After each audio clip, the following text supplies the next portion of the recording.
Hey guys, I'm Lou and today's video I'm going to be doing my March TBR.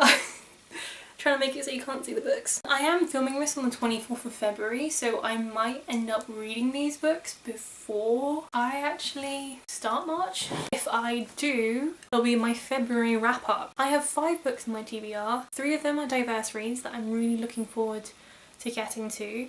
But the month of March is going to be a really busy time for me. It's when I'm going to be writing my 10,000 word dissertation, and then in April I'm doing an 8,000 word essay. So I might not get a lot of reading done. The most I've ever read in a month was 19 books, and that was January of this year. The least I've read is nothing. So it's gonna be somewhere in those scales, my predictability of how many books I'm gonna read this month. But I should hopefully get around to all these books on my TBR. Let's get into it. The first book that I want to read in March is The Hate You Give by Angie Thomas. I can hear like the screams of people being like, you haven't read it yet! I found it in my local charity shop for £2, 2 weeks after release date. So really I've had no excuse for not reading it since. It's just that I've been really afraid because this book is like a hard-hitting YA book, and most of the time when I want to read contemporary young adult books I don't want hard-hitting, I want relaxing and fluffy with a good ending, and I think this book will break my heart. The Hate You Give is inspired by the Black Lives Movement. It follows Star. She is a witness to her best friend being shot and murdered by the police, and it follows the consequences of that.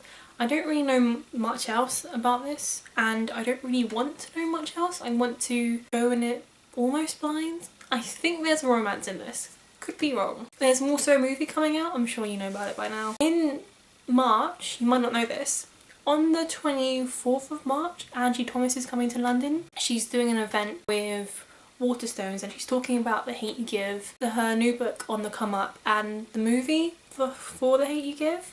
And I'm going to that event with one of my friends, and I'm getting the exclusive Waterstones edition, so this in yellow. Hopefully I can get my book signed by her, but I'm not, what's the phrase, holding my hopes up? I'm not getting my hopes up, that's it. I'm not getting my hopes up if I don't manage to get my book signed, but I'll just be happy to see her from a distance. I'm really looking forward to this book. I can imagine this book being a 4 or 5 stars for me.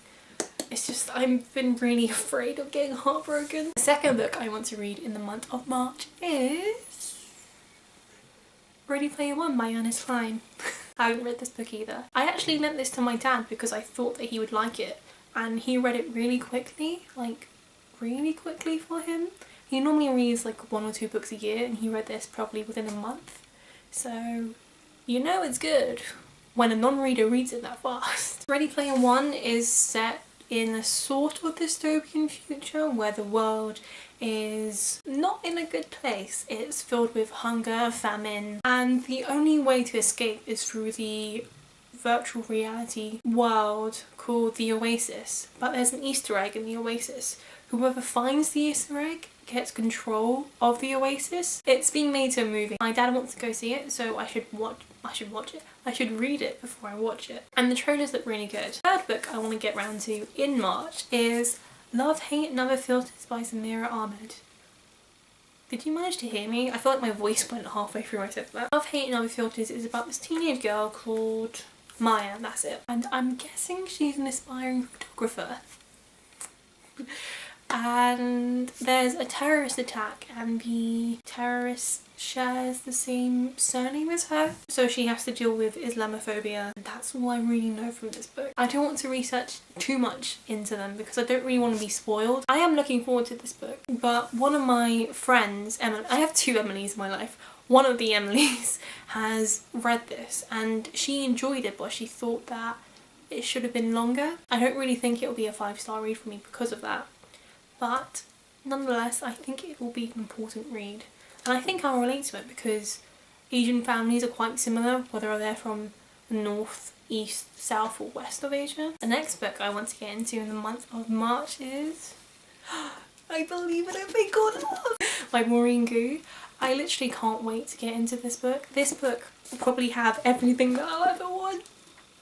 reading a book. This is about a girl called Desi, and she uses the knowledge of K-dramas to try and win over a love. I think that's essentially it. And I absolutely love K-dramas. And I looked at the back with the interview and she literally lists so many K-dramas that I have seen or want to see. And I'm like, oh my god, I honestly think this will be my perfect read.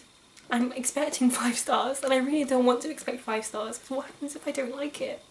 But I think I'll really relate to this because it's about a Korean American girl. I think she's Korean American, she might be straight up Korean. And I am half Thai and culturally they're quite similar, so I'm hoping to relate to Desi quite a bit. Although my mum does frown on my obsession of K-dramas and Korean. She hates the fact that I'm not as obsessed about Thai culture as I am about Korean. I don't want to put this book down. I want to read it right now, but I'm in the middle of reading 2 books and I'm like, I can't pick this book up as well. I want to just experience this book fully. This might be one of the first books I pick up in March. I didn't realise what this book was about until Morgan Matson was like constantly talking about Maureen Goo on Instagram. So I want to thank Morgan Matson. I doubt I'll ever meet her, but thank you Morgan Matson for talking about Maureen Goo. I might actually find a book I absolutely love. I'm so excited. Can you tell I'm excited? I'm so excited to read this. The final book I want to read in the month of March, or I'm planning to read in the month of March. I'm going to read loads of books in the month of March, hopefully. Fingers crossed. Can't actually cross my fingers. Fingers crossed. Is Sweet Filthy Boy by Christina Lauren. I read Autobiography by Christina Lauren. They're a co-authoring duo. I really quite liked Autobiography and I wanted to delve more into new adult, and this book was on sale. One of my favourite eBay sellers, World of Books. They have this special deal on. It's 15% off £20 and I've been buying so many books from them. My TBR has grown by 100 books since the start of 2018 and this is one of the books I got. Sweet Filthy Boy is, I think, about a one-night stand that ends up becoming a relationship. I think this will be what I need to get me out of long history books and I'm really looking forward to reading this book. I'm hoping this will be the saucy book that I need. So that's, well, can you see it? You can see him enough. So that's it guys, that's my March TBR. Comment down below if you have read these books or which one I should read first. I'm really excited to read them. I hope you guys enjoyed this video. I did. I'm really looking forward to reading, oh god, now I forgot the name. I'm really looking forward to reading it though. I Believe in a Thing Called Love. I'm really looking forward to reading that one. I'm really looking forward to reading all of these books. Thank you for watching and thank you for clicking on this video. I hope that you will subscribe. I'm so excited. I should start reading now. Bye.